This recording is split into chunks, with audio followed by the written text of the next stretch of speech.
Hello friends, myself Dr. Sachin Goswami and I welcome you on my YouTube channel Dr. Sachin Goswami's English Classes। दोस्तों आज fourth day है हमारी 1000 questions की जो series चल रही है लिटरेचर के क्वेश्चंस को लेकर, उसका आज फोर्थ डे है और ये सीरीज़ आपके लिए बहुत इंपॉर्टेंट है, स्पेशली यूपी टीजीटी को लेकर है। इसके अलावा जो यूपी असिस्टेंट टीचर है, पीजीटी है, जीआईसी लेक्चरर है, उनके लिए भी और यूजीसी नेट के जो एस्पिरेंट्स हैं उनके लिए भी ये सीरीज़ उतनी ही इम्पॉर्टेंट है जितनी यूपी टीजीटी इंग्लिश के लिए है। तो दोस्तों आज जो हम डिस्कस करने वाले हैं वो है हिस्ट्री ऑफ इंग्लिश लिटरेचर के टॉप 50 क्वेश्चंस। आज हम हिस्ट्री ऑफ इंग्लिश लिटरेचर के टॉप 50 क्वेश्चंस डिस्कस करेंगे। और वीडियो स्टार्ट करने से पहले मैं एक बात कहना चाहूँगा दोस्तों, अगर आपको सीरीज़ अच्छी लग रही हो तो प्लीज़ वीडियो को लाइक ज़रूर कर देना और इसके साथ साथ शेयर और कमेंट करना ना भूलें। और हमारे जो टेलीग्राम चैनल है उसको ज़रूर ज्वाइन कर लें ताकि आपको रेलिवेंट स्टडी मटेरियल और पीडीएफ्स प्रोवाइड होती रहें, जिसका लिंक डिस्क्रिप्शन बॉक्स में मिल जाएगा। आपको टेलीग्राम ग्रुप का लिंक मिल जाएगा, फेसबुक पेज का लिंक भी उसके पास ही होगा और इसके अलावा डेमो क्लासेस का लिंक भी मैंने वहाँ पर दिया हुआ है, तो आप उन सभी को एक बार ज़रूर विजिट करें। तो स्टार्ट करते हैं हम आज की क्लास दोस्तों। From the very first question, Matthew Arnold called Chaucer the father of English poetry. बहुत इंपॉर्टेंट क्वेश्चन है। ये क्वेश्चन ये है कि मैथ्यू अर्नोल्ड ने चॉसर को क्या कहकर पुकारा था। Your answer will be the father of English poetry. Who called Chaucer the father of English poetry? Matthew Arnold. Question ये भी आ सकता है, who is called the father of English poetry? आपका आंसर होगा चॉसर। और किसने कहा? मैथ्यू अर्नोल्ड ने कहा। Is that clear? फिर आगे चलते हैं दोस्तों। इसके बाद हम बात करते हैं दोस्तों, Chaucer used east Midland dialect. Chaucer ने कौन सा डायलैक्ट यूज़ किया था दोस्तों? तो चॉसर ने ईस्ट मिडलैंड डायलैक्ट था ये, उसको यूज़ किया था दोस्तों। अब ये डायलैक्ट क्या होता है? डायलैक्ट जो होता है एक कोड ऑफ लैंग्वेज होती है दोस्तों। ये क्या होता है, जो टोन होती है हमारी वो डायलैक्ट कहलाता है। जिसे हम हिंदी में बोली बोलते हैं, ऐसे ही जो डायलैक्ट है हमारा, चॉसर ने जो यूज़ किया था वो कौन सा डायलैक्ट यूज़ किया था? चॉसर ने ईस्ट मिडलैंड डायलैक्ट को यूज़ किया था। अब ये जो ईस्ट मिडलैंड डायलैक्ट था दोस्तों, इसका पॉपुलर होने का कारण क्या था?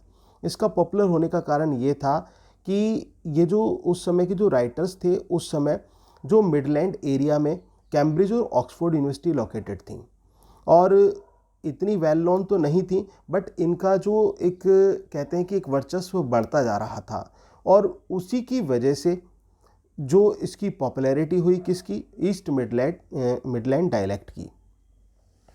और आपने विक्लिफ का नाम सुना होगा दोस्तों। विक्लिफ हैं जिन्होंने बाइबल को भी ट्रांसलेट किया है, तो उन्होंने भी यही डायलैक्ट जो था वो फॉलो किया था।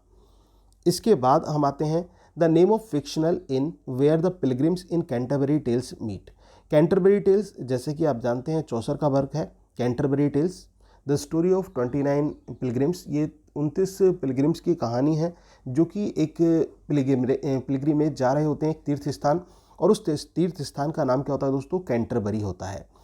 और डिफरेंट टाइप के कैरेक्टर्स होते हैं, उनको सैटारिकल प्रेजेंट किया गया है और एलिगोरिकली प्रेजेंटेशन भी है दोस्तों। अब एलिगोरिकली क्या होता है? एलिगोरिकली ये होता है जहाँ पर प्रतीकात्मक रूप से चीज़ों को प्रेजेंट किया जाए।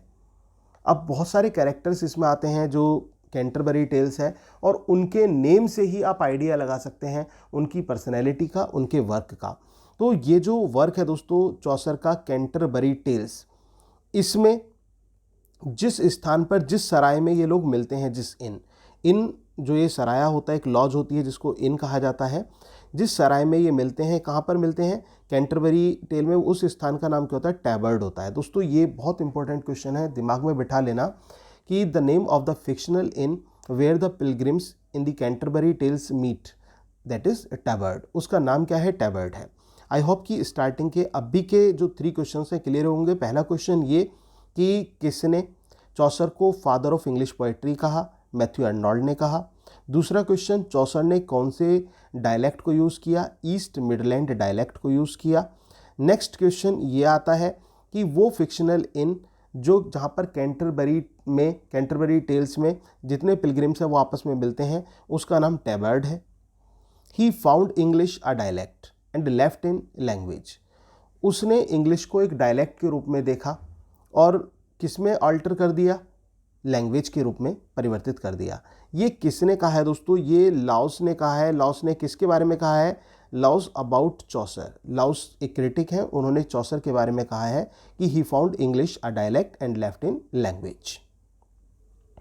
इसके बाद नेक्स्ट क्वेश्चन आता है हमारा, John Wycliffe is known as the morning star of reformation. Very most important question है दोस्तों कि मॉर्निंग स्टार ऑफ रिफॉर्मेशन, जो मॉर्निंग स्टार है रिफॉर्मेशन का, वो किसको कहा जाता है। मॉर्निंग स्टार ऑफ रिफॉर्मेशन किसको कहा जाता है, मॉर्निंग स्टार ऑफ रिफॉर्मेशन कहा जाता है जॉन विक्लिफ को। किसको कहा जाता है, जॉन विक्लिफ को। दोस्तों ये जो रिफॉर्मेशन था, आप जानते होंगे कि रेनेसां से अटैच था, और रिफॉर्मेशन में क्या हुआ था, ये रिलीजियस रिफॉर्म था।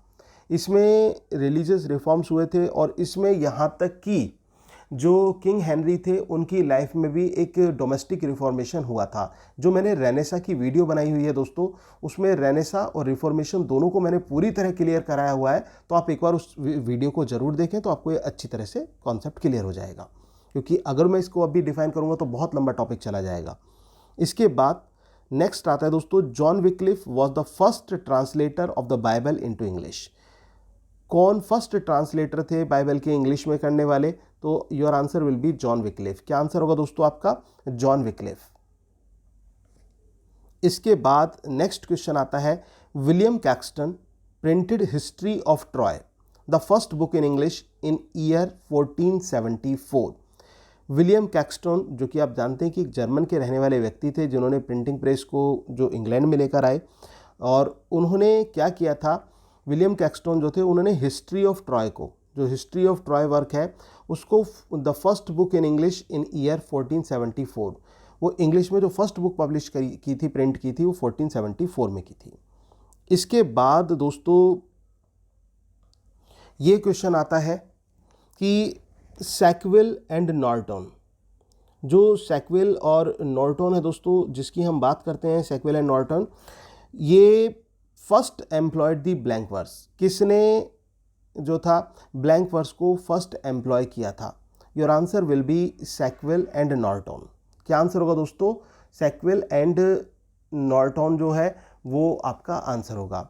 और अगर जो बात आए कि ये इंट्रोड्यूस किसने किया था, जो ये है आपका, जो ब्लैंक वर्सेस को इंट्रोड्यूस किसने किया था, तो ब्लैंक वर्स को जो इंट्रोड्यूस करा था दोस्तों, वो विट ने किया था, थॉमस विट वगैरह ने, थॉमस विट एंड शोरी जो थे उन्होंने इसको इंट्रोड्यूस किया था।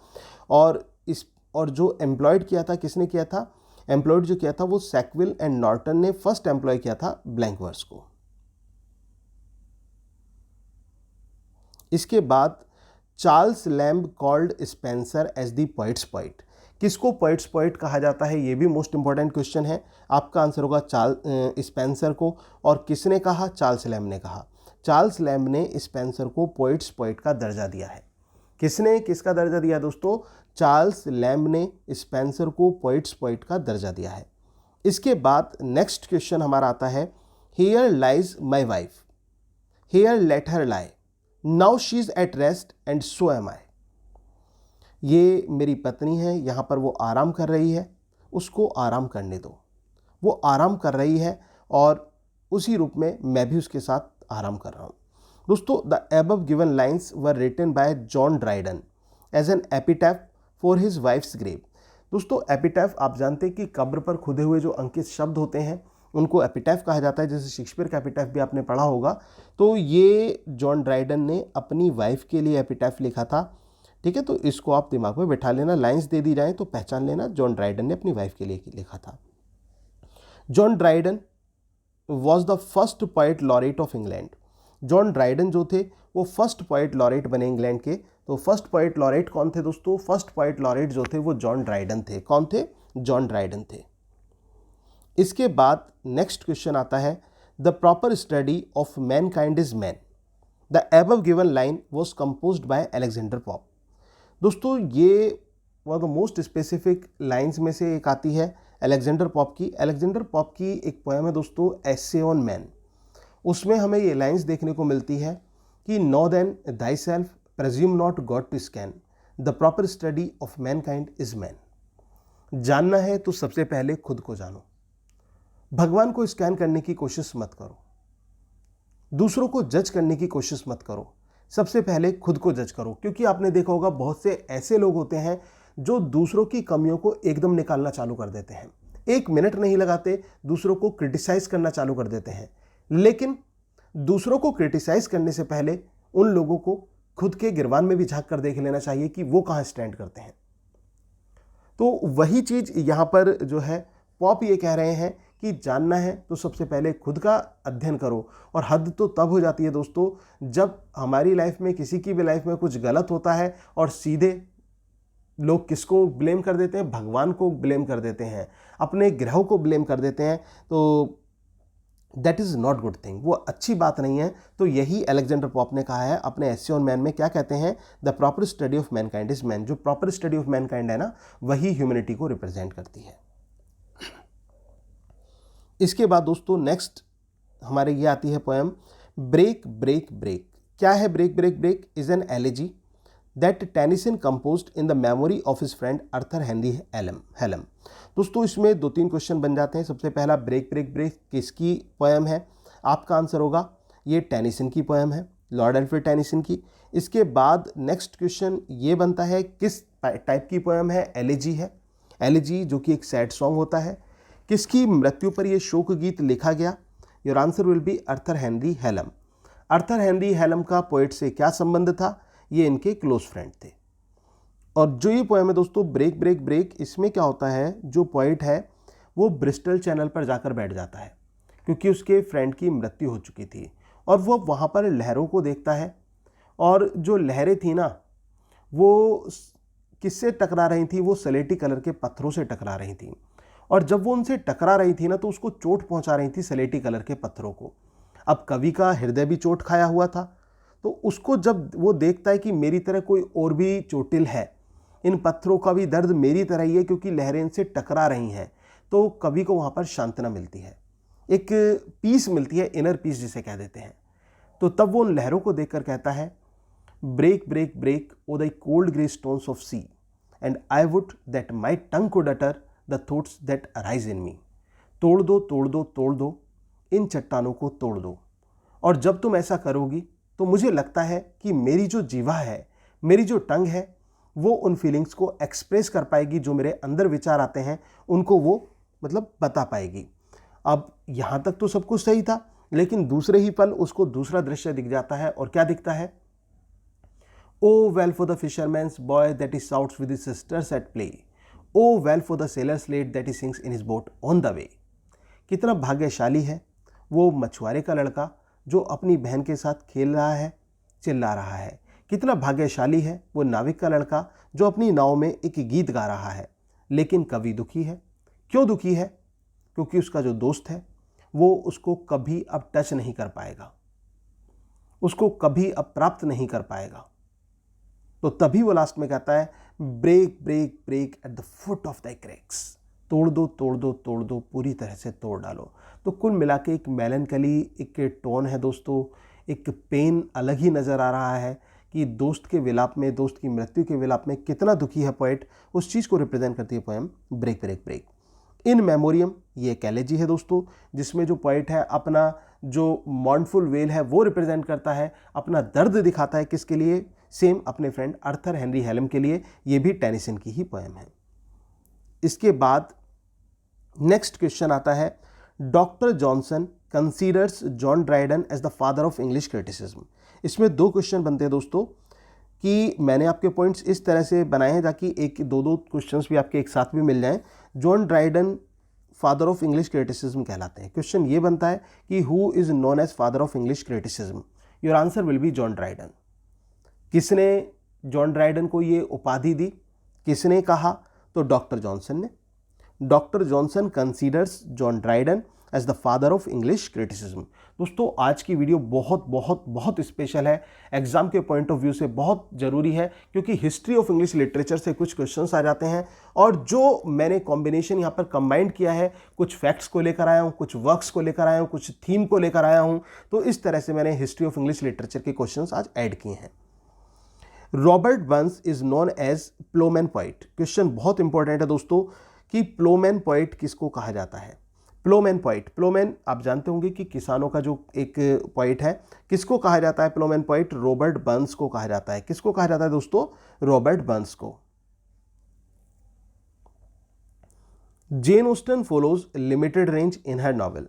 जेन ऑस्टन के वर्क को आपने जरूर पढ़ा होगा दोस्तों, आपने एमा को पढ़ा होगा, सेंस एंड सेंसिबिलिटी को आपने पढ़ा होगा, प्राइड एंड प्रेजुडिस को आपने पढ़ा होगा।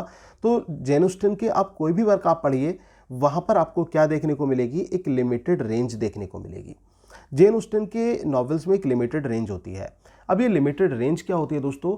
लिमिटेड रेंज जिसको हम एक इनके जो नॉवेल्स है ना, जेन ऑस्टन के नॉवेल्स, उनको टी टेबल स्पून नॉवेल्स के नाम से भी हम जानते हैं दोस्तों, क्योंकि वो एक ही एक एरिया में या पर्टिकुलर जोन में ही उसकी सेटिंग होती है उनकी, और उसका जो थीम होता है वो किससे रिलेटेड होता है? वो लव मेकिंग से, लव मैचिंग से, और इसके साथ साथ मैरिज मेकिंग से।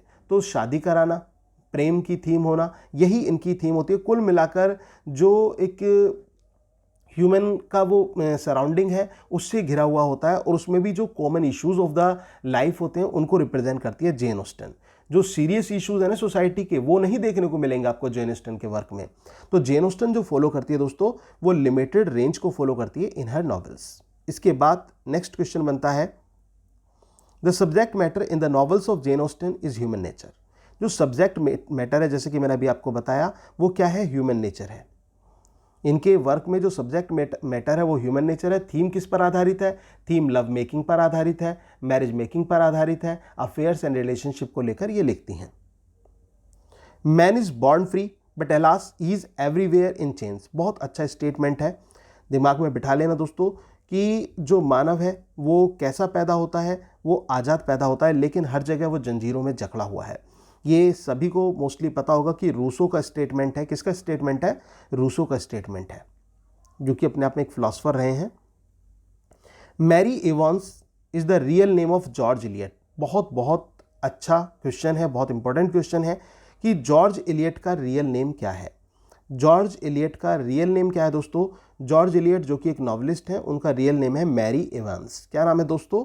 मैरी एवांस जो है जॉर्ज इलियट का रियल नेम है। Mill on the Floss is a famous work of George Eliot. Mill on the Floss जो है ये एक फेमस वर्क है। किसका फेमस वर्क है? जॉर्ज इलियट का फेमस वर्क है। अब इसकी बात करें दोस्तों तो ये फ्लस क्या है, इसमें ये भी समझिए, फ्लस एक रिवर का नाम है, ठीक है। वहाँ पर एक मिल है, तो फ्लश नदी के पास। अब ये जो स्टोरी है स्पेशली ये ब्रदर एंड सिस्टर की स्टोरी है, ठीक है ना। ये ब्रदर एंड सिस्टर की स्टोरी है मिल ऑन द फ्लस, और किसकी? टॉम टुलीवर और मैगी टुलीवर की कहानी है। टॉम टुलीवर है और मैगी टुलीवर है, दोनों टॉम और मैगी जो हैं ये दोनों भाई बहन हैं, लेकिन टॉम जो है वो मैगी से खफा रहता है। टॉम को मैगी बिल्कुल भी पसंद नहीं है। जो उसकी बहन मैगी है, मैं खाने वाली मैगी की बात नहीं कर रहा, जो टॉम की बहन मैगी है वो उसको बिल्कुल पसंद नहीं है। उसके साथ मतलब वो हमेशा एक अजब सा एक गलत व्यवहार करता रहता है। और दोस्तों जब लास्ट होता है तो लास्ट में वो मैगी जिसको टॉम पसंद नहीं करता था, वही मैगी टॉम को बचाने की पूरी कोशिश करती है। उस समय टॉम को रियलाइज़ होता है कि अब उसको माफ़ी मांग लेनी चाहिए, लेकिन दोस्तों वो बहुत देर हो चुकी थी और दोनों ही उस जो फ्लड आती है रिवर फ्लश में, उसका शिकार दोनों के दोनों टॉम और मैगी दोनों हो जाते हैं। फाइनली ये सिस्टर ब्रदर की एक ट्रेजेडी के रूप में कन्वर्ट हो जाती है मिल ऑन द फ्लश।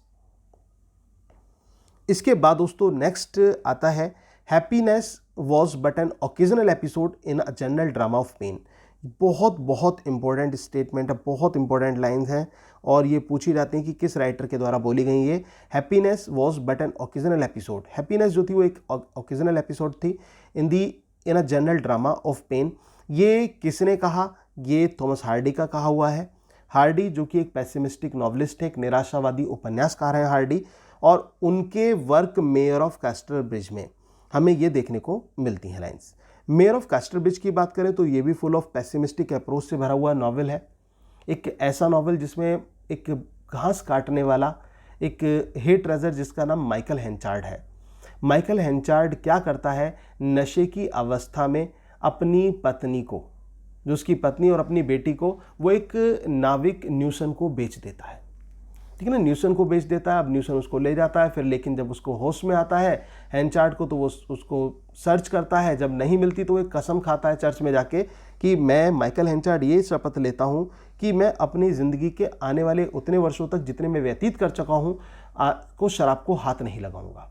और जब शराब को हाथ नहीं लगाएगा तो ये अच्छाई में कन्वर्ट होने लगता है। फिर इसको एक ग्रेन फैक्ट्री में काम मिल जाता है, अनाज फैक्ट्री में, वहाँ पर इसकी शोहरत बढ़ जाती है, फिर ये वहाँ पर मेयर भी बन जाता है दोस्तों। इसी बीच में इसकी लाइफ में डोनाल्ड फार्फ्रे नाम के एक व्यक्ति की एंट्री होती है जो कि अमेरिका का रहने वाला है, उसको ये मैनेजर नियुक्त कर लेता है। और उधर जो एलिजाबेथ और जो इसकी बेटी एलिजाबेथ थी और जो इसकी पत्नी थी सूजन, वो जिनको ये सोच चुका था कि वो मर चुकी हैं लेकिन वो जिंदा होती हैं, वो वापस आ जाती हैं। इसी बीच में इसका अफेयर लुसेटा नाम की एक जर्सी महिला से भी हो गया होता है, वो भी इसकी तलाश में जो है कहाँ पर आ जाती हैं, कास्टर ब्रिज में आ जाती हैं। दोस्तों यहीं पर ही कहानी में ट्विस्ट आता है कि अब वो लुसेटा के पास रहे, लुसेटा को लेकिन वो जीवन का अपने जो है जो इसकी एलिजाबेथ है उसको लुसेटा के बारे में बता देता है। और उधर एलिजाबेथ और सूजन को जब ये बात पता चलती है तो सूजन की भी तबीयत बिगड़ जाती है, सूजन की भी मृत्यु हो जाती है।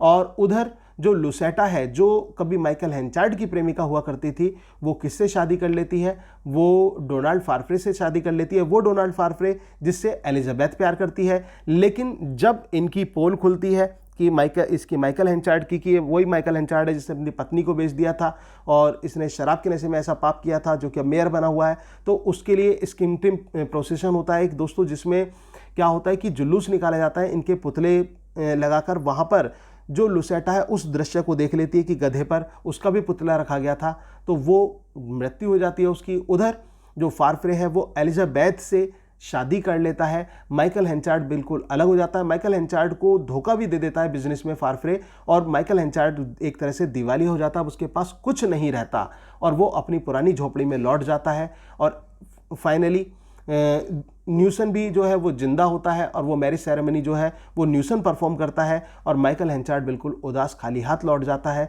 और अंततः उसकी मृत्यु हो जाती है। और उपहार के रूप में वो अपनी बेटी के लिए एक पिंजरा छोड़ जाता है जिसमें एक पक्षी होता है, एक चिड़िया होती है जो कि भूख प्यास के कारण मर गई होती है और जो कि सिंबॉलिकली माइकल हेंचार्ड का ही प्रतीक होती है। तो दोस्तों ये मैंने बहुत एक जिसको कहते हैं ब्रीफ में आपको बताया, ठीक है ना। काफ़ी चीज़ें बीच में मिस हो गई होंगी बट मैंने कोशिश आपको की कि उसका एक आउटलाइन आपको पता चल जाए कि किस प्रकार से निराशा से भरे हुए जो नॉवेल्स होते हैं वो थॉमस हार्डी के होते हैं। इसके बाद दोस्तों नेक्स्ट आता है Wessex is a regional place of Thomas Hardy. ये जो 3 क्वेश्चंस हैं all together, these are too much important, बहुत इंपॉर्टेंट क्वेश्चंस हैं। वेसेक्स रीजनल प्लेस है किसका, थॉमस हार्डी के उपन्यासों में, ठीक है ना। ये इनके जो फिक्शनल रीजनल प्लेसेस कहलाते हैं दोस्तों, ये वो रीजनल प्लेसेस हैं, हम उनकी बात नहीं करें कि इनकी नेटिव लैंड्स हैं, ये इनके रीजनल प्लेसेस हैं। थॉमस हार्डी का वेसेक्स है। Malgudi is the regional place of R K Narayan. Malgudi किसका है दोस्तों, मालगुडी आर के नारायण का रीजनल प्लेस है। इसके अलावा योकान पाटावापहा किसका है, ये विलियम फॉकनर का है। विलियम फॉकनर के रीजनल प्लेस का नाम क्या है, Yoknapatawpha is the regional place of William Faulkner. किसका है दोस्तों ये रीजनल प्लेस, विलियम फॉकनर का है, योकान पाटावापहा। इसके बाद दोस्तों नेक्स्ट आता है Thomas Hardy is a pessimistic novelist. Thomas Hardy कैसे उपन्यासकार हैं, ये निराशावादी उपन्यासकार हैं। Robert browning is an optimistic poet. Robert browning जो है वो एक आशावादी उपन्यासकार हैं। उनकी जो पोएम्स हैं उनमें आशा देखने को मिलती है, एक रे ऑफ होप जिसको हम कहते हैं वो देखने को मिलती है। फॉर एग्जाम्पल आप लास्ट राइट टुगेदर देखिए रॉबर्ट ब्राउनिंग की, आप प्रॉस्पाइस देखिए पोएम जिसमें एक्ट ऑफ लुकिंग फॉरवर्ड होता है, जिसमें वो ये कहता है कि मृत्यु से मैं क्यों डरूं, मृत्यु को तो बल्कि मैं फील करना चाहता हूं। और क्योंकि उसको जो रॉबर्ट ब्राउनिंग की वाइफ थी दोस्तों जिनका नाम था एलिजाबेथ बैरेट ब्राउनिंग, उनकी डेथ हो गई थी। और जब उनकी डेथ हो गई थी तो रॉबर्ट ब्राउनिंग भी उनके पास जाना चाहते हैं, लेकिन वो एक ईजी डेथ नहीं चाहते। उनको लगता है कि अगर जो मैं आसानी से चला गया अपनी पत्नी के पास तो वो मुझे ये कहेगी कि कितनी आसानी से आ गए मेरे पास। तो वो जो है ना ऐसे मरना चाहते हैं जिसको कहते हैं ना कि बहुत कष्टदायी मृत्यु, एक बीमारी से मृत्यु, सड़ के मरना, ऐसे मरना चाहते हैं। मृत्यु के हर सिम्टम को फील करना चाहते हैं। क्यों? क्योंकि जब वो अपनी पत्नी के पास जाएं तो उनको गले से लगाकर कह सके कि देखो कितने संघर्ष सहकर मैं तुम्हारे पास आया हूं। और अगर जो आसानी से चले गए तो हो सकता है उनकी पत्नी भी उनको नकार दे। तो वो इसी वजह से कहते हैं I was ever A fighter so one fight more the best and the last. मैं हमेशा से एक योद्धा रहा था, एक युद्ध और लड़ूंगा जो मेरी जिंदगी का सर्वश्रेष्ठ और आखिरी युद्ध होगा। दोस्तों देखिए कितना कूट कूट के पेसिमिस्टिक अप्रोच को डाला हुआ है यहाँ पर। इसके बाद नेक्स्ट क्वेश्चन आता है, love song of GL Prufrock is a poem famous dramatic monologue of TS Eliot.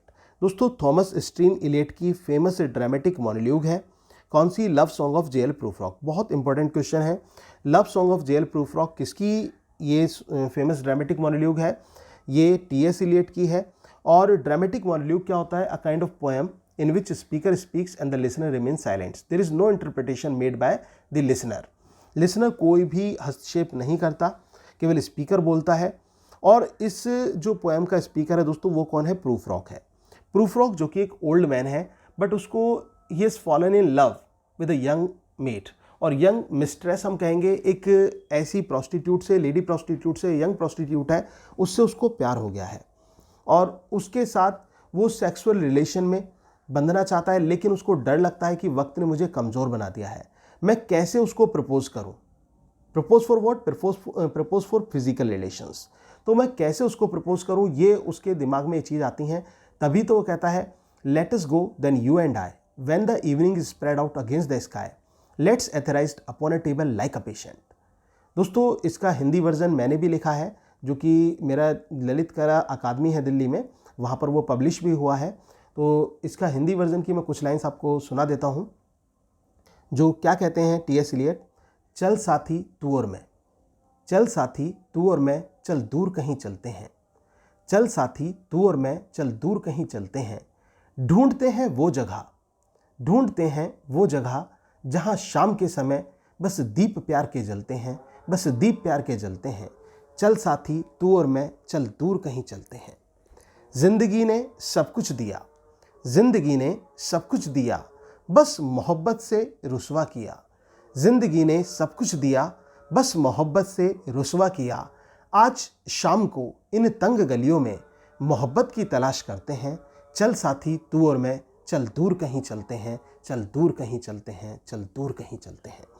दोस्तों पोएम तो बहुत लंबी है, बट मैंने इसको आपको शॉर्ट में सुनाया ताकि आपका एक थोड़ा सा इंटरेस्ट भी बना रहे। दोस्तों लिटरेचर का मेन ही इंटरेस्ट है। अगर जो आप लिटरेचर को, मैं कहता हूँ, इंटरेस्ट से पढ़ेंगे, और जो स्टूडेंट्स मेरे से जुड़े हुए हैं, मेरे चैनल पर हैं, जो मेरी वीडियोस को देखते हैं या फिर पेड क्लासेस का हिस्सा है, वो अच्छी तरह से जानते हैं कि मैं उनसे हमेशा यही कहता हूँ कि लिटरेचर चाहे आप आधा घंटा पढ़ें, 1 घंटा पढ़ें, लेकिन पढ़ना दिल से। जैसे कहते हैं ना एक मोहब्बत हो जाना, उस मोहब्बत से आपको पढ़ना है, उस पैशन से आपको पढ़ना है। अगर उस पैशन से पढ़ोगे ना तो कभी बर्डन नहीं लगेगा, आपको ये नहीं लगेगा कि मुझे तैयारी करनी है, कंपल्सन है, ये मजबूरी है। मजबूरी नहीं है, बल्कि आपको लगेगा कि ये तो मेरा इंटरेस्ट है, ये तो मेरी रुचि है। और जिस दिन आपने ये कह दिया तो मैं कहता हूं कि आपकी विजय तो निश्चित है, सक्सेस आपके हाथ में होगी दोस्तों उस समय। तो उसे इंटरेस्ट के साथ पढ़ो, सब चीज़ों को समझते चलो, अच्छा लगेगा। दोस्तों वीडियो अच्छी लग रही हो तो प्लीज़ वीडियो को लाइक ज़रूर कर देना। और मेरी एक छोटी सी रिक्वेस्ट आप सभी लोगों से कि थोड़ा सा जरा सा टाइम अपने प्रीशियस टाइम में से कमेंट के लिए भी निकाल लिया करें दोस्तों। तो कमेंट बॉक्स में भी जो रेस्पॉन्स है वो ज़रूर दे दिया करें। और इसके साथ साथ जो शेयर है, अपने जितने भी आपके ग्रुप हैं, जो स्टडी से रिलेटेड ग्रुप हैं दोस्तों, उन सभी पर इसको, चाहे वो टेलीग्राम के हों, चाहे वो व्हाट्सएप के हों, सभी जगह पर वीडियोज़ को शेयर किया कीजिए। My Last Duchess is a famous dramatic monologue of Robert browning. My Last Duchess जो है ये एक फेमस ड्रामेटिक मोनोलॉग है। किसकी ड्रामेटिक मोनोलॉग है? रॉबर्ट ब्राउनिंग की है। रॉबर्ट ब्राउनिंग की फेमस ड्रामेटिक मोनोलॉग है माय लास्ट डचेस। दोस्तों डचेस का मतलब क्या होता है? डचेस का मतलब होता है जो वाइफ होती है, वाइफ से डचेस का मतलब होता है, रानी को भी डचेस कहा जाता है। तो वो अपनी लास्ट वाइफ के बारे में बता रहे हैं। जो यहाँ पर इसका जो सेंट्रल स्पीकर है दोस्तों, मैं बता देता हूं आपको, ड्यूक ऑफ फेरेरा है।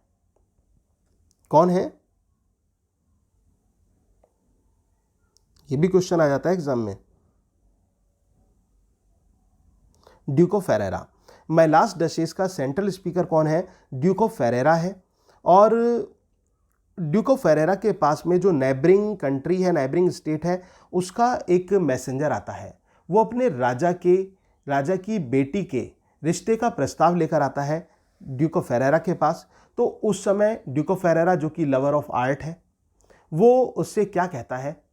वो उस मैसेंजर से कहता है, that's my last duchess painted on the wall looking as if she were alive a call a piece of wonder Fra Pandolf made busily a day and there she stands. वो जो दीवार पर लटकी हुई है वो मेरी लास्ट डसेज की तस्वीर है, मेरी लास्ट डसेज है और ऐसी लग रही है जैसे कि मानो जीवित हो। वो एक आश्चर्य का नमूना लग रही है। वो आश्चर्य का नमूना इस वजह से नहीं लग रही कि वो ऐसी दिखती थी, बल्कि वो क्रिटिसाइज करते हुए कहता है कि इसको तो किसने बनाया था? फ्रा पेंडोल्फ ने बनाया था। दोस्तों ये भी जानना बहुत जरूरी है, फ्रा पेंडोल्फ कौन था?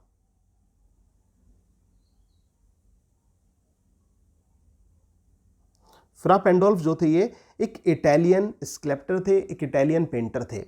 फ्रा पेंडोल्फ ने डचेस की पोर्ट्रेट को बनाया था, इतना याद रख लेना। तो वो उसके बारे में बताता है कि वो ऐसी थी वैसी थी, तो उसकी काफ़ी चीज़ें वो उसको बताता है और वो ये कहता है कि मेरा 900 ईयर्स ओल्ड नेम जो था वो उसको पसंद नहीं था और वो जो कोई व्यक्ति उसके लिए जो ना एक फूल भी ला कर दे देता था तो वो खुश हो जाती थी, और मैं उसके लिए हार ला कर दूँ तो वो उससे भी खुश नहीं होती थी। उसकी तुलना वो छिपते हुए सूरज से कर देती थी, और छिपता हुआ सूरज किसका प्रतीक होता है? गम का प्रतीक होता है। और दोस्तों हद तो तब हो जाती है जब वो एक लाइन्स कहता है, O sir she smiled no doubt whenever I pass to her. श्रीमान जब भी मैं उसके पास से होकर गुजरता था तो वो मुझे देखकर मुस्कुराती थी। अपनी डचेस के बारे में बता रहा है, but who else she gave the same smile. लेकिन अगर मेरे अलावा कोई पराया मर्द, कोई अन्य व्यक्ति भी गुजरता था ना उसके पास, तो वो वैसे ही मुस्कुराती थी जैसे मुझे देखकर। दिस ग्रू मच, बहुत हो गया, एंड आई गेव कमांड, और मैंने कमांड दे दी, एंड देयर शी स्टैंड्स, और आज जो है वो वहां पर खड़ी हुई है, and all the smile stop together and there she stands, और सारी मुस्कुराहट एक साथ रुक गई और आज वो वहां पर लटकी हुई है। तो वो उसको कुल मिलाकर यही बताना चाहता है कि भाई शादी से मुझे कोई परेशानी नहीं है, आपत्ति नहीं, मैंने पहले भी की हुई है, लेकिन अगर जो ऐसा कुछ निकला तो फिर उसकी तस्वीर लग जाएगी दूसरी। शायद वो यही मैसेज वो देना चाहता होगा। और दूसरा, जो उसका जो गैलरी थी वो फुल ऑफ आर्ट थी, तो वो आर्ट का तो लवर था ही, और दूसरी बात एक ग्रेडी भी था जो ये ड्यूको फेरेरा था। Leda and the swan is a famous poem of W Yeats. Leda and swan दोस्तों किसकी पोएम है? ये विलियम बटलर ईट्स की पोएम है। डब्ल्यू ईट्स की फेमस पोएम है लेडा एंड स्वान। लेडा और स्वान की बात करें, स्वान जो है दोस्तों जियस, जो गॉड जियस का आपने नाम सुना होगा, जियस जो फॉरमोस्ट गॉड ऑफ ग्रीक माने जाते हैं, वो जब उनका इनकारनेशन था वो किसके रूप में थे? वो स्वान के रूप में थे, और एक ब्यूटीफुल स्त्री थी लेडा। लेडा को उन्होंने मतलब देखा, और लेडा को देखकर जो है वो उनके मन में जो है ना प्रेम की भावना जागृत हुई। तो स्वान ने लेडा को प्रपोज किया। जो हंस था, हंस ने लेडा को प्रपोज किया कि वो उससे प्यार करता है, लेकिन लेडा ने उसके प्यार को रिजेक्ट कर दिया। क्यों रिजेक्ट कर दिया? क्योंकि वो एक जीव था, और एक जीव से एक स्त्री का संबंध कैसे हो सकता था? उसने उसको मना कर दिया। लेकिन स्वान जो था उसने कई बार उसको मनाने की कोशिश की, लेकिन जब वो नहीं मानी तो स्वान ने बाय फोर्स उसको सेड्यूस किया लेडा को, और उनके रिलेशनशिप से जो दोस्तों जो लड़की पैदा हुई उसका नाम था हेलेन। और ये वही हेलेन थी जिसने एक इतिहास रचा, वो हेलेन जिसकी वजह से ये ट्रॉय का युद्ध हुआ था और पूरे 10 साल तक ये युद्ध चला था। तो वो लेडा एंड स्वान का क्रिएशन था। इसके बाद दोस्तों नेक्स्ट क्वेश्चन आता है चर्च गोइंग। चर्च गोइंग एक रिलीजियस पोएम है, और किसकी पोएम है? ये रिलीजियस पोएम है फिलिप लार्किन की। किसकी है दोस्तों? फिलिप लार्किन की पोएम है चर्च गोइंग। चर्च गोइंग में क्या होता है, जो पोइट है वो उस चीज़ पर गौर करता है, मतलब एक तरह से क्रिटिसाइज करता है लोगों को कि चर्च केवल और केवल संडे के लिए रह गई हैं, क्योंकि संडे में चर्च का दिन होता है। और संडे का दिन क्यों होता है? अगर जो आप जानते हो दोस्तों कि जो सृष्टि को बनाया गया था, तो सृष्टि को बनाने में गॉड ने 6 डेज लिए थे, 6 दिन लिए थे, और 7वें दिन जिसको 7th डे कहा गया, 7वें दिन गॉड ने आराम किया था।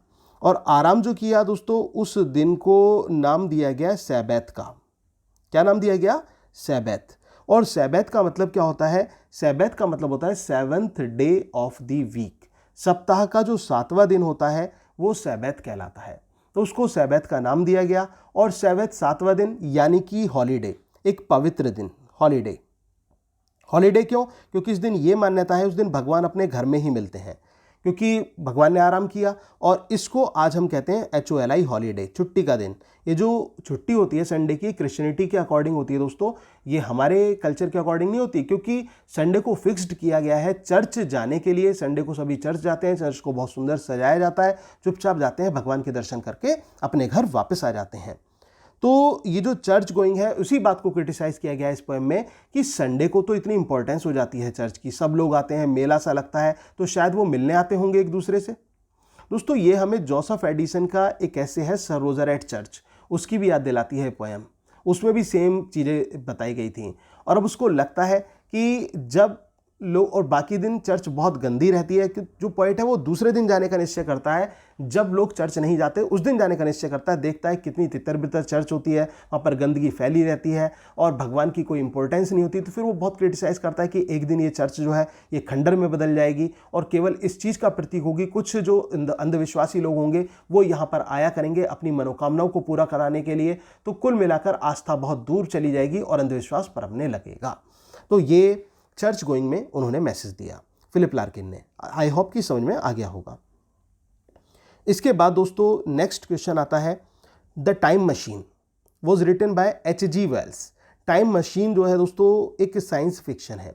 साइंस फिक्शन वो फिक्शन होता है, एक ऐसा फिक्शन, एक ऐसा उपन्यास जिसमें साइंटिफिक अचीवमेंट्स को रिप्रेजेंट किया जाए, मॉडर्न एडवांसमेंट ऑफ लाइफ को दर्शाया जाए, टेक्नोलॉजी को रिप्रेजेंट किया जाए, उसको साइंस फिक्शन कहा जाता है।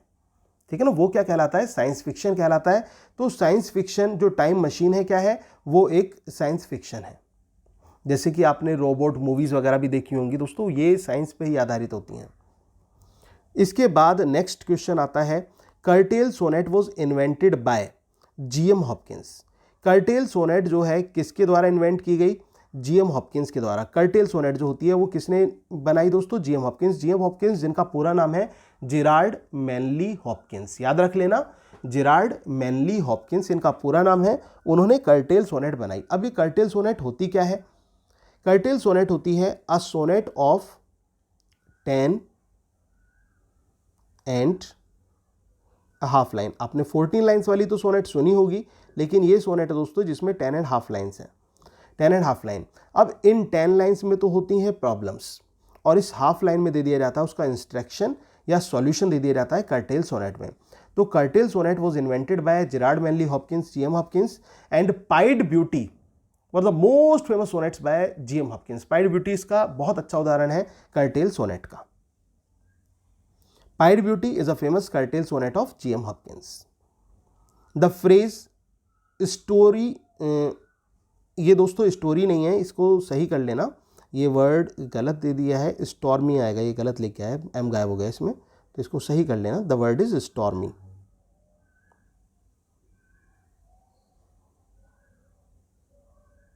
जो स्टॉर्मी सिस्टरहुड है ये किससे एसोसिएटेड है, स्टॉर्मी सिस्टरहुड किससे एसोसिएटेड है दोस्तों, ये 3 ब्रॉन्टे सिस्टर से एसोसिएटेड है, शार्लोट ब्रॉन्टे से, एमिली ब्रॉन्टे से और एन ब्रॉन्टे से। तीनों के तीनों जो ब्रॉन्टे सिस्टर्स थी दोस्तों, तीनों ये नॉवलिस्ट थी, बहुत अच्छे लेवल की राइटर्स थी। तो इसी वजह से इनको स्टॉर्मी सिस्टरहुड के नाम से एसोसिएट किया गया है।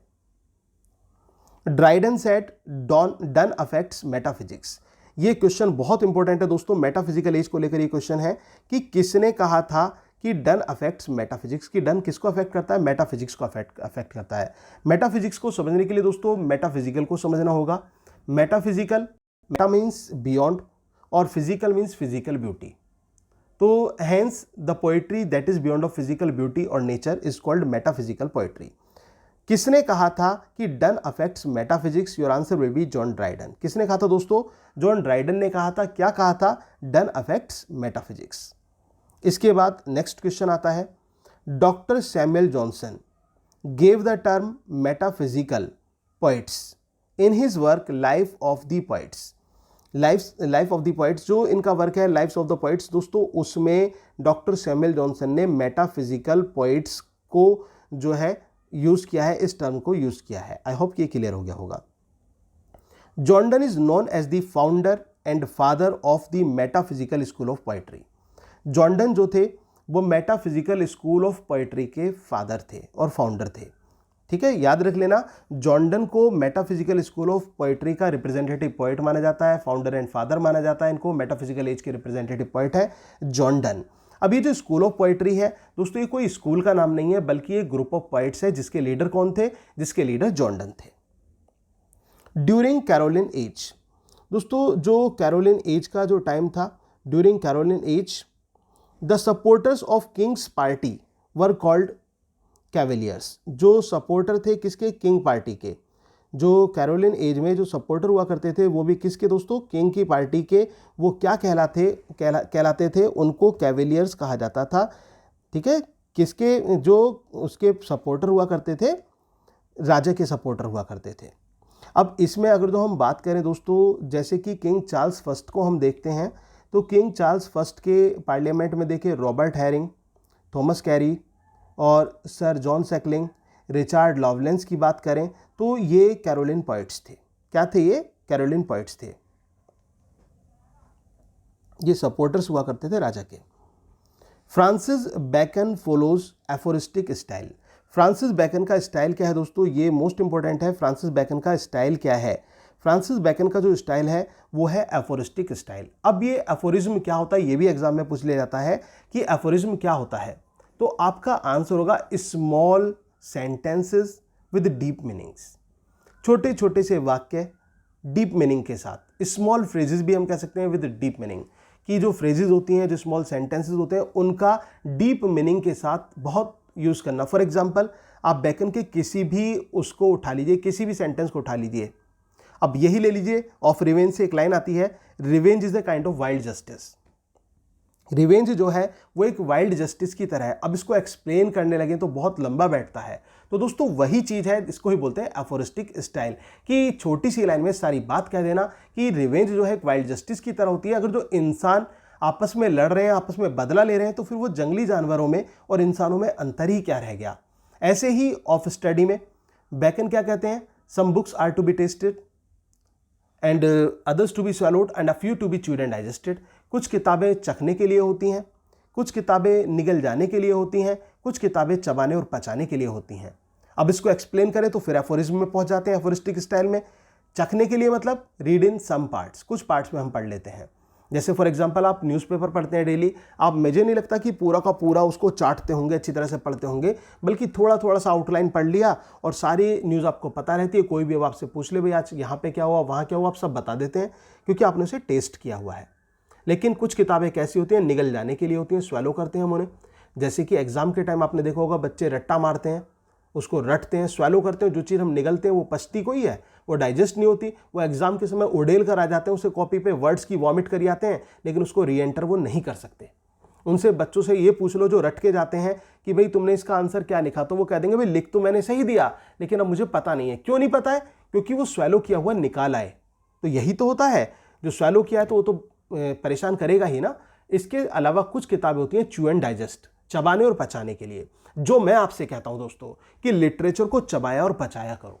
जो आप ये स्टडी कर रहे हैं ना, आप इसको च्यू एंड डाइजेस्ट करो। जितना दिल से, जितना इंटरेस्ट के साथ मैं आपको पढ़ाने की कोशिश करता हूं, उतना ही आप पढ़ने की कोशिश किया करो, उतना ही पढ़ो दोस्तों। पैशन में आकर पढ़ोगे और पैशन में ही पढ़ाओगे तो मैं ये कहता हूं कि वास्तव में आपका एक इंटरेस्ट तो जुड़ेगा ही, और दूसरी चीज आप सफलता की तरफ भी आगे बढ़ता हुआ खुद को पाएंगे।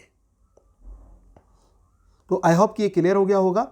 इसके बाद दोस्तों नेक्स्ट क्वेश्चन हमारा आता है, the heroic couplet was first used by Geoffrey Chaucer. जो हीरोइक कपलेट थी दोस्तों, इसका जो सबसे पहले यूज किया था, किसने किया था, जॉफ्री चॉसर के द्वारा इसका यूज हुआ था। अब जॉफ्री चॉसर ने किस में इसको यूज किया था दोस्तों, कैंटरबरी टेल्स, कैंटरबरी टेल्स में, और इसके अलावा लेजेंड ऑफ गुड विमेन। याद रख लेना, लेजेंड ऑफ गुड विमेन और कैंटरबरी टेल्स, ये दो वर्क्स थे जिसमें सबसे पहले चॉसर ने हीरोइक कपलेट का यूज किया। अब हीरोइक कपलेट की अगर जो हम बात करें तो दोस्तों क्या होता है, तो ये राइमिंग पेयर ऑफ लाइंस होता है दोस्तों, हैविंग आइम्बिक पेंटामीटर, जिसमें आइम्बिक पेंटामीटर होता है, और courageous tale of a hero होती है। हीरो के साहस की कहानी रिप्रेजेंट की जाती है। कुल मिलाकर हीरोइज्म को इसमें रिप्रेजेंट किया जाता है, दर्शाया जाता है, वो हीरोइक कपलेट कहलाती है। तो हीरोइक कपलेट का सबसे पहले यूज किसने किया था, चॉसर ने किया था। अपने किस वर्क में किया था, लेजेंड ऑफ गुड विमेन में किया था, कैंटरबरी टेल्स में किया था। Are admirable and indispensable 18th century. ये किसने कहा था कि 18th सेंचुरी को हमारी एडमायरेबल और इंडिस्पेंसेबल है 18th सेंचुरी? दोस्तों ये स्टेटमेंट था मैथ्यू आर्नोल्ड का। द विग एंड टॉरी, दोस्तों ये क्वेश्चन आ जाता है, विग एंड टोरी दो पॉलिटिकल पार्टीज थी जो आपस में अपने जो है ना मतलब उनकी ओपिनियंस हमेशा एक दूसरे से अगेंस्ट रही। और जैसे कि आप यहाँ पर कांग्रेस और बीजेपी को देखते हैं, ऐसे ही विग एंड टॉरी जो थी वह two political parties during new classical period. New classical age में इनका बोलबाला था विग एंड टॉरी का, ठीक है। ये दो पॉलिटिकल पार्टीज थी। कॉफी हाउसेज क्वेश्चन आता है दोस्तों, coffee houses became popular in the 18th century. जो कॉफी हाउसेज थे वो किस सेंचुरी में ज्यादा पॉपुलर हुए, उनको पॉपुलैरिटी किस सेंचुरी में सबसे ज्यादा मिली? Your answer will be 18th century. क्या आंसर होगा? 18th सेंचुरी में कॉफी हाउसेस को पॉपुलैरिटी मिली थी। अब पॉपुलैरिटी का कारण क्या था? जो स्पेशली लिटरेचर लवर्स हुआ करते थे या फिर राइटर्स पोइट्स हुआ करते थे, वो क्या करते थे, और जो थिंकर्स हुआ करते थे दोस्तों, वो इन कॉफी हाउसेज में जाया करते थे और अपना टाइम स्पेंड किया करते थे कॉफी हाउसेज में with A cup of T और कॉफी। एक चाय की प्याला हो जाता था और या फिर कॉफी कप हो जाता था, उसके साथ में वो सोचा करते थे और लिखा करते थे। ऐसे थे the people use to gather in the coffee houses. देखिए आप, the people use to gather in the coffee houses, coffee houses में लोग आया करते थे to show their wit and discuss the news of the day with the cup of coffee और tea. और वो क्या करते थे? वहां पर अपनी विट रिप्रेजेंट करते थे, अपनी जो इंटेलेक्चुअल वाली बातें थी, गॉसिपिंग वगैरह या बातें करना, वो किया करते थे। और इसके साथ साथ जो न्यूज़ ऑफ द डे होती थी उसको वो एक चाय या टी के, एक कॉफ़ी के साथ उसको एंजॉयमेंट किया करते थे, उसको डिस्कस किया करते थे। Liberalism in literature is romanticism. जो लिबरलिज्म है लिटरेचर में वही रोमांटिसिज्म है। मतलब फ्रैंकली स्पीकिंग, और अपना जो कॉमन सेइंग है, जो कॉमन मतलब जो एक लैंग्वेज ऑफ मैन है, उसको बिल्कुल फ्रीली रूप में अपनी बात को रख पाना, वही लिटरेचर के रूप में रिप्रेजेंट किया गया रोमांटिसिज्म में। ये बात किसने कही दोस्तों? ये बात विक्टर ह्यूगो ने कही, ठीक है ना। Liberalism in literature is romanticism, ये विक्टर के द्वारा कहा गया है। याद रख लेना किसने कहा? विक्टर ने कहा। इसके बाद नेक्स्ट क्वेश्चन आता है, William Blake was the first to introduce the romantic note of mysticism in English poetry। William Blake जो थे वो पहले पोइट थे, ऐसे पहले पोइट जिन्होंने रोमांटिसिज्म में मिस्टिसिज्म को इंट्रोड्यूस किया था। अब मिस्टिसिज्म क्या होता है दोस्तों? रहस्यवाद होता है, ठीक है ना, जिसमें रहस्य छुपा हो। फॉर एग्जाम्पल आपने पढ़ा होगा, काहेरी नलनी तू कुमलानी तेरे नाल सरोवर पानी, जल में उत्पत्ति जल में वास, जल में नलनी तोय निवास, ना तले तपती ना प्रियागी, काहेरी नलनी तू कुमलानी तेरे नाल सरोवर पानी। जिसमें एक दो अर्थ वो निकालते हैं जो कबीरदास हैं। कमलनी जो है, कमलनी मुरझा रही है जबकि वो पानी में है, तो उससे पूछते हैं कि भाई तुम्हें किस चीज़ का वो है कि गम है जो तुम मुरझा रही हो? तुम नीचे से भी मतलब नहीं तपती हो, ऊपर से कोई तपिश तुम्हारे पास है नहीं, तो फिर किस चीज़ का गम है? तो फिर उसका दूसरा अर्थ वो निकालते हुए कहते हैं कि शायद तुम्हें प्रेम हो गया है। और किससे प्रेम हो गया है? सूरज से प्रेम हो गया है, और उसके वियोग में तुम ऐसा कर रही हो। तो दोस्तों वही होता है मिस्टिसिज्म, एक रहस्यवाद रिप्रेजेंट करना। और ये मिस्टिसिज्म जो है विलियम ब्लेक की जो पोएम्स हैं उसमें भी देखने को मिलता है। जब वो कहते हैं, आई wandered through each chartered street, जब मैं हर चार्टर्ड स्ट्रीट से होकर गुजरा तो मुझे क्या दिखाई दिया? मुझे लोगों की रोने की आवाज़ सुनाई दी। सब लोग रो रहे थे लंदन में, चाहे वो कुछ भी चीज़ हो। और वो कहते थे, even the every ban of the London cry, कि लंदन की हर एक वस्तु तक रो रही थी। और एक इन्फेंट भी लंदन में रो रहा था। क्यों रो रहा था? वो अपने मुकद्दर पर रो रहा था। ये लंदन पोएम के बारे में बताओ। जो विलियम ब्लेक की पोएम लंदन है, मिस्टिसिज्म को रिप्रेजेंट किया है। रहस्य क्या है? रहस्य यह है, लंदन को सिंबॉलिकल रिप्रेजेंट किया है। किस चीज़ का? लंदन जो है एक अशांति का प्रतीक है, उसमें वहाँ पर शांति नहीं है। लंदन में नॉइजी एटमॉस्फेयर का प्रतीक है London.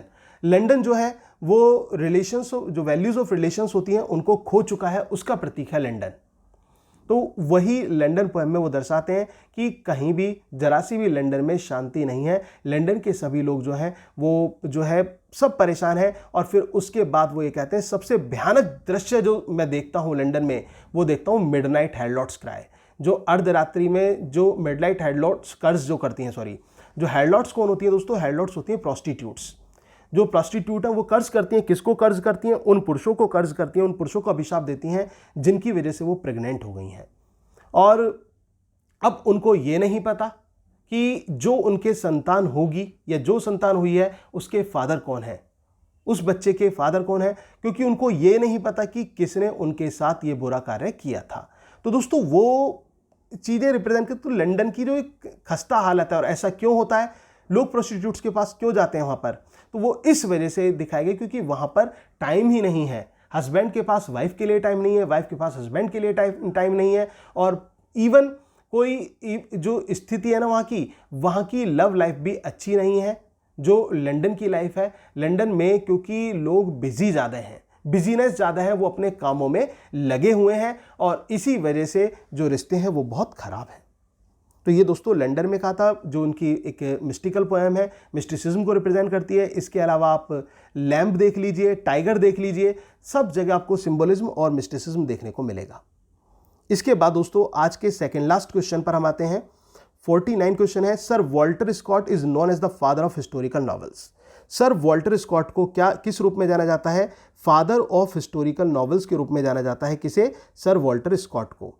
Who is called the father of historical novels, father of historical novels कौन है, तो your answer will be sir Walter Scott. आपका आंसर क्या होगा, sir Walter Scott. Sir Walter Scott जो है वो फादर ऑफ हिस्टोरिकल नॉवेल्स हैं। इसके बाद द लास्ट क्वेश्चन, आज का लास्ट क्वेश्चन देखिए दोस्तों, the return of the native is a famous novel of Thomas Hardy. The return of native जो है दोस्तों ये एक फेमस नॉवल है। किसका फेमस नॉवल है, ये थॉमस हार्डी का फेमस नॉवल है। पेसिमिस्टिक अप्रोच को ये रिप्रेजेंट करता है।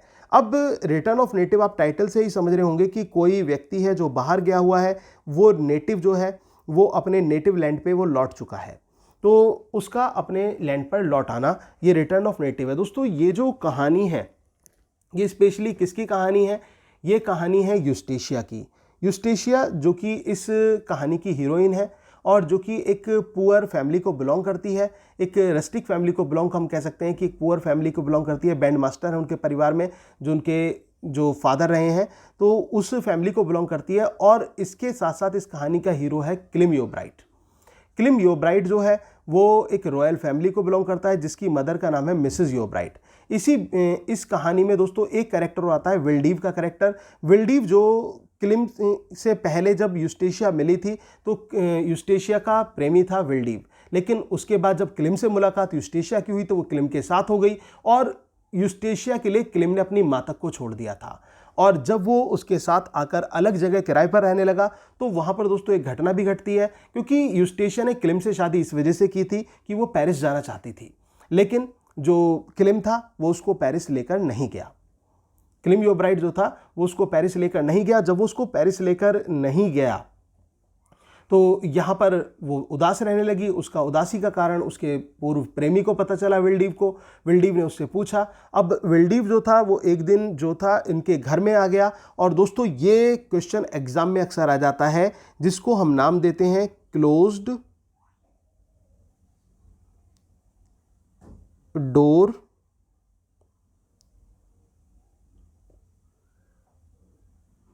इंसिडेंट। याद रख लेना, क्लोज्ड डोर इंसिडेंट, बंद दरवाजे वाली घटना किस उपन्यास का पात्र है। Your answer will be the return of native by Thomas Hardy.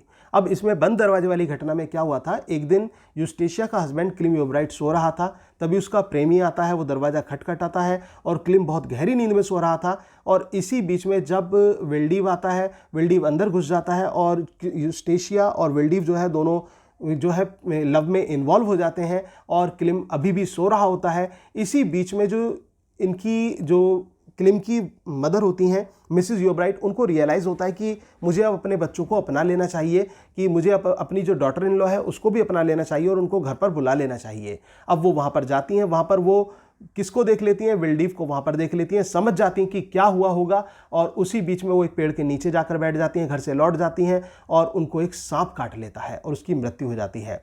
तभी जो एक नेबर है वो क्लिम को बताता है कि क्या हुआ था, कौन उसके घर पर आया था।